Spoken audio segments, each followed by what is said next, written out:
E só que no final não foi como gostaria ou como deveria ser em todos os lugares, né? Porque foi onde eu tive a questão do assédio. A gente já teve a Amanda que veio aqui e comentou que foi infelizmente na galera da IBM. Não é a empresa IBM, ela foi bem clara que a IBM deu todo o apoio pra ela. E aí a Mariana lá no evento, eu não sabia, lá no evento citou isso também.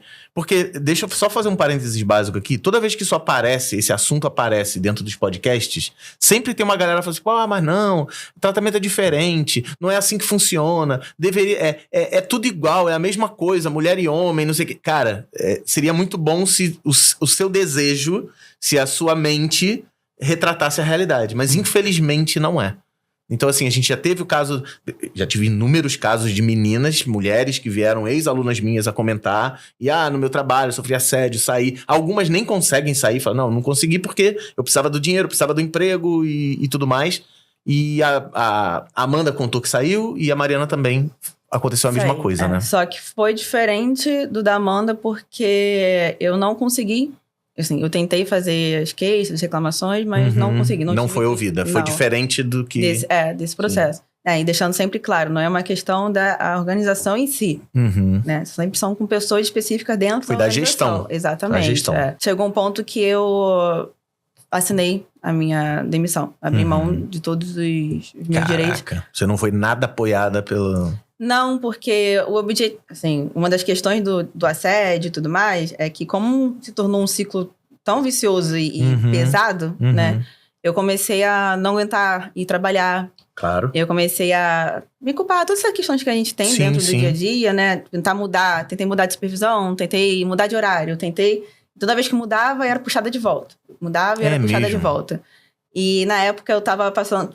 tinha acabado de perder o meu avô, que era a primeira pessoa próxima que eu tinha perdido. Então, era muita coisa na minha cabeça e eu era muito nova. Sim. Assim, eu cheguei em um ponto só que eu não queria mais passar por aquilo. Levantar, sabe? Tomar um banho, sair de casa sabendo que tu ia pra um lugar que... eu não conseguia. Você não ia estar confortável. Isso. Aí eu entrei num campo da depressão, de não conseguir levantar, não conseguir tomar um banho. E aí eu percebi que aquilo... Por mais que o salário, a questão do emprego, a questão de você aprender coisas novas é importante, tudo acho que tem um preço, né?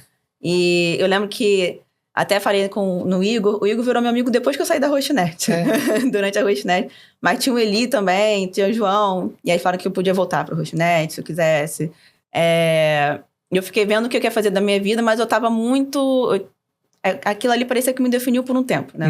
Tudo mais, eu fiquei muito paralisada sobre isso. Sim. E aí... Você procurou algum tipo de ajuda psicológica, alguma coisa assim? Foi quando eu comecei a terapia. Legal. Foi. Porque eu tinha acabado de entrar no Educandos pra fazer pré-militar. Sim.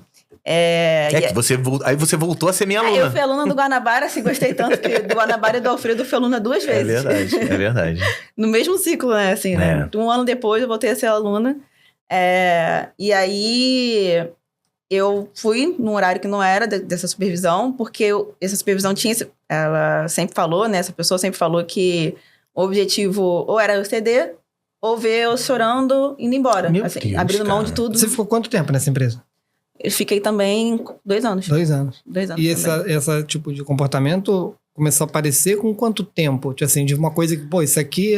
Então... Ou que você se tocou que deixou de ser uma brincadeira para ser um abuso. Às vezes pode começar com uma brincadeira. Vou te dar um exemplo. Lá na Roxinete a gente já desligou pessoas que fizeram brincadeiras idiotas que poderiam vir a ser interpretadas. A gente conseguiu fechar logo no começo. Tipo, um menino entrou e daí a Leandra... Você lembra da Leandra? Lembro. Mandou mensagem informando e tal... Aí é uma bobeira, tipo assim, mas é molecada, até porque a gente tem um ouvinte muito jovem e às vezes, tipo assim, pra molecada não vacilar, né? Pra não dar margem, tipo, não, era uma brincadeira e deixou de ser uma brincadeira. Quando que acontece o momento? Vou te dar um exemplo. Aí a Leandra... Lembrei da frase, cara. A Leandra a gente teve uma situação em que a Leandra mandou as mensagens e daí ele falou, muito prazer. Daí ele virou e falou, o prazer...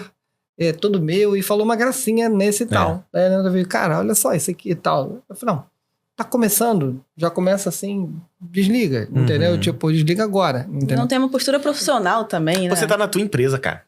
Você não tá ali pra... a galera vacila muito, vou dizer assim. Na Roxinete, antes eu tinha tido casos, tipo assim, de brincadeira mesmo, tipo, de uma bagunça, confusão com Pessoal muito amigo, muito jovem, né? Sim. Aí pega uma câmera, filma aqui, daí tenta de zoeira, dar uma câmera aqui de pegar, pra pagar uma calcinha. Aí a menina fica muito ofendida com todo o direito, e daí você tem que, tipo, caraca, foi só uma brincadeira idiota. E foi uma brincadeira idiota. Mas quando que deixa de ser uma brincadeira idiota pra virar um assédio?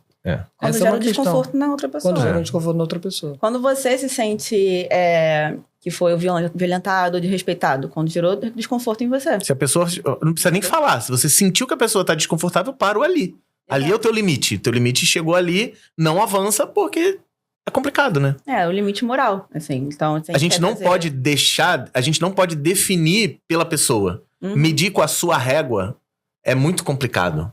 Porque você tem seu jeito, sua forma de pensar. Mas se você tá crescendo e convivendo numa comunidade, tem outros jeitos e outras formas de se pensar. E a partir do momento que você acha que só o seu jeito é certo, fica muito difícil de você conviver em comunidade, em qualquer lugar, tanto profissional quanto pessoal, né? Mas infelizmente tem muita gente que começa numa brincadeira, o cara é superior. Cara, se você atingiu uma posição de liderança... E você tá usando essa tua posição pra conquistar outras coisas. E não é nem assim, você não tem o direito nem de fazer isso como brincadeira. Não. Entendeu? Tipo, é assim, cara, uma coisa é você mandar uma cantada pra uma amiga sua. A amiga sua te bloqueia, acabou, não gostei da cantada, ela tem essa opção. Quando você... E eu lembro do Igor, que você falou, o Igor entrou também na Roxinete com 16 anos de idade. O Igor sempre... é bonitão, fortão, né? Tipo um galanzão lá da Roxinete. Enfim, o Igor tem uma vida gente boa pra caraca, tem mais de 20 anos da Roxinete. Quando começou, eu falei, todo mundo que estiver debaixo de você... Mas ele não entrou assim, não. Ele entrou magrelo. Ele entrou magrelo. Hoje ele é... Não, mas então... Fake Natty. Mas tô dizendo, eu orientei ele. Te falar, olha... Tipo, e daí eu sabia que ele começou a ficar com uma menina ou outra. Que, porra, era muito jovem, não tinha como. Era uma empresa jovem, eu falei, cara, olha só, se você ficou com não sei quem, não sei o que, beleza, mas tu toma muito cuidado. Assim, de tipo, pra não... O Igor também é uma pessoa muito respeitosa, nunca tive nenhum... E aí eu posso falar por mim. Então, a minha amizade com o Igor, por que só veio depois do trabalho? Porque dentro do trabalho era uma postura e uma forma completamente diferente. A gente tinha um respeito / até medo. Não medo, assim, né? Mas porque o Igor, ele era supervisor na época, né? Então ele tinha... Ele meio que equiparava a idade. Não a idade, mas assim, o jeito... Ele era um pouquinho mais velho. Mas assim, eu lembro que ele tinha um horário certo que ele levantava e fazia ronda. Então era a ronda do Igor. Então todo mundo ficava meio que assim, tipo, fecha tudo que o Igor... E por aí vai. E aí depois, quando saí... E aí a gente começou a conversar mais. Aí assim, a zoeira. Outra pessoa, assim, querida até hoje em dia, sabe? Muito tranquilão, na dele, respeitador, zoa, fala as coisas dele. Sim, mudou. Também. Mas é uma postura diferente. É a diferença também do bom profissional é a boa pessoa. Nem toda boa pessoa é um bom profissional, nem todo bom profissional é uma boa pessoa. Mas o mais legal é quando você consegue ser uma boa pessoa e um bom profissional. Porque aí você age corretamente, é só isso. Igual com o Eli também. O Eli era a mesma coisa, o Eli era supervisor. Durante meu primeiro ano, não tinha contato nenhum com ele. Quando eu precisei falar com ele, a questão de ir pro médico, por exemplo, foi a mãe do Eli que me ajudou, porque foi no hospital onde a mãe do Eli trabalhava. Legal. Mas lá dentro era uma outra postura, era uma outra coisa. A gente não demonstrava que tinha essa ligação, esse link, entendeu? Mas entre a galera da mesma hierarquia era mó bagunça. Não, mas esse tipo de coisa você tem que aprender. Por isso que a gente fez esse podcast. Você tem que aprender esse tipo de coisa. Porque esse tipo de coisa não se ensina em sala de aula. É verdade. Esse tipo de coisa se ensina em casa, se ensina em sociedade. E você tem que passar por isso. Quem acha que, não, eu vou virar um profissional completo só com a sala de aula, só com meus cursos, só com os meus livros. Cara, tu tem muito que aprender. O respeito mesmo, né, a mulher. Até, assim, é um tema que a gente pegou aqui, né, de falando. E aí, com quanto que a gente vai falar disso? Que na área de TI tem muito. Assim, o Mala aqui vai dizer, não tem nada a ver, cada um. Cara, existe Nunca tive esse tipo de postura. Existe um preconceito contra a mulher na área de TI. Na área de TI tem. Então, não tem como dizer que não tem. Assim. A pessoa vai tem dizer gente dizendo que não tem. Que não tem, é só... Cara, irmão, tipo, não é a mesma coisa. Tipo, não... Tem diferença. Hoje tem mais voz. Daí, como tá tendo mais voz... Aí o pessoal, não, todo mundo agora fala que é assédio. Cara, não, é todo mundo. Tem gente que tá aí há 20 anos e não teve caso nenhum de nada. E a Mariana deu a ótima régua aqui. Você tá brincando com a pessoa. Pra você é só uma brincadeira. Você sentiu que a pessoa ficou desconfortável? Acabou. Parou ali.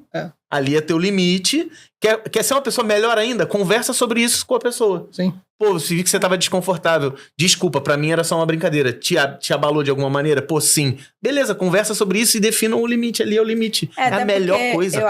Só a parte de já ter que gerar um desconforto para daí parar, já é um pouco mas às vezes errado de ser, mas é muito melhor. Do que continuar. Mas eu sou teu chefe e vou continuar. Entendeu? Vou fazer até você chorar. Isso. Ou até você pedir demissão.